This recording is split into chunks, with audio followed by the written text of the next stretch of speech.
दोस्तों आज की इस वीडियो में हम लोग रूट का गुना और भाग सीखने वाले हैं। तो चलिए वीडियो को शुरू करते हैं। देखिए प्रश्न है आपका 6√5 गुना 2√5। तो इसको हम लोग कैसे हल करेंगे। तो देखिए यहाँ पर सबसे पहले हम लोग इस 6 में इस 2 से गुना कर लेंगे। यहाँ पर हम लोग को 6 में 2 से गुना कर लेना है। तो 6 में 2 से गुना कर लेंगे 12 हो जाएगा। अब √5 में √5 से गुना करना है। तो √5 में √5 से गुना करेंगे तो 5 होगा।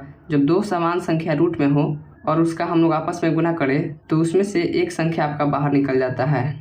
यानी कहने का मतलब है रूट से रूट आपका हट जाता है। तो यहाँ पर यह आपका हो जाएगा 12 गुना √5 में √5 से गुना करेंगे 5 होगा। तो यह आपका हो जाएगा 5। अब हम लोग को 12 में 5 से गुना कर लेना है तो 12 × 5 = 60 हो जाएगा। तो 6√5 में 2√5 से गुना करेंगे तो 60 होगा। चलिए दूसरा प्रश्न देख लेते हैं। दूसरा प्रश्न है 5√2 × 4√3। इसको आप लोग कैसे गुना करेंगे। तो सबसे पहले हम लोग रूट के बाहर वाली संख्याओं का गुना कर लेंगे।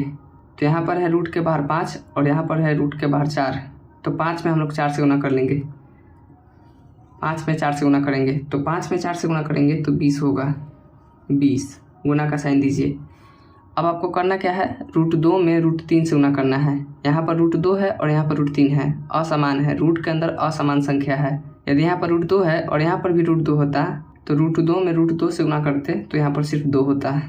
लेकिन यहाँ पर असमान संख्या है तो हम लोग को क्या करना है, रूट का साइन लगाना है और 2 में 3 से गुना कर लेना है। सिंपल है, 2 में 3 से गुना कर लेना है। तो 2 में 3 से गुना कर लेंगे 6 हो जाएगा। अब हम लोग इसको गुना करेंगे तो यह आपका हो जाएगा 20 × √6। यह आपका आंसर हो जाएगा। देखिए एक और प्रश्न है 3√3 में √3 से गुना करना है। तो पहले हम लोग रूट के बाहर वाली संख्याओं को आपस में गुना करते हैं। तो यहाँ पर है रूट के बाहर 3 और यहाँ पर कोई संख्या नहीं है तो 1 हम लोग मान कर चलेंगे। तो 3 में हम लोग 1 से गुना कर लेंगे। तो 3 में 1 से गुना करेंगे 3 होगा। अब यहाँ पर आप ध्यान से देखिएगा तो यहाँ पर भी √3 है और यहाँ पर भी रूट के अंदर 3 है। तो दोनों समान संख्या है। तो जब रूट के अंदर समान संख्या होता है तो उसका हम गुना करते हैं तो रूट आपका हट जाता है। तो यह आपका हो जाएगा 3 × 3।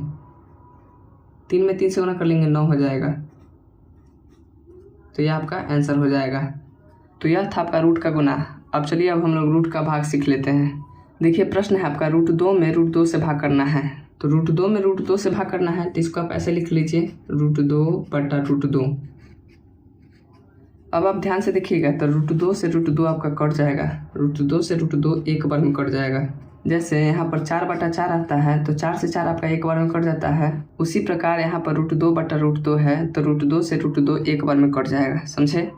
दूसरा प्रश्न है 2√3 में √3 से भाग करना है। तो इसको आप लोग बटा में लिख लीजिए। तो ये आपका हो जाएगा 2√3 भाग करना है √3 से। अब देखिए इसको हम लोग ऐसे लिख सकते हैं 2 गुना √3 और बटा में √3 है तो √3 से √3 कट जाएगा तो बच जाएगा आपका यहाँ पर सिर्फ 2। तो 2 आपका आंसर हो जाएगा। चलिए एक और प्रश्न है 8√15 भाग 2√3। तो इसको आप लोग कैसे हल करिएगा। तो देखिए इसको भी हम लोग उसी तरह से हल करेंगे। पहले बटा में लिखेंगे तो ये आपका हो जाएगा 8√15 बटा में 2√3। अब देखिए अब इसको आप लोग ऐसे लिख सकते हैं 8√15 है तो 8 गुने रूट के अंदर 15 को आप लिख सकते हैं 5 × 3 या आप इसको आप ऐसे लिख सकते हैं 3 × 5 बटा में 2√3 है तो 2 गुना √3।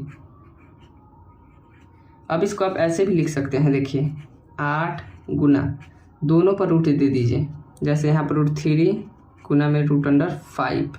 ये दोनों आपस में गुना होगा तो √15 ही बनाएगा। 3 में 5 से गुना कर लेंगे 15 हो जाएगा। और बटा में आपका 2 गुना √3 है तो 2 गुना √3। अब आप देखिएगा ध्यान से तो √3 से आपका √3 कट जाएगा।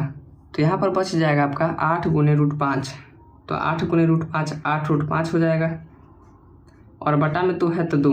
तो 2 से 8 आपका 4 बार में कट जाएगा। 2 से 8 4 बार में कट जाएगा। तो यहाँ पर फाइनल आंसर आपका आ जाएगा 4√5। 4√5 ये आपका आंसर हो जाएगा। तो इस तरह से हम लोग रूट का गुना और रूट के भाग को बनाते हैं। तो वीडियो पसंद आया होगा तो वीडियो को अपने दोस्तों के साथ शेयर करना ना भूलें।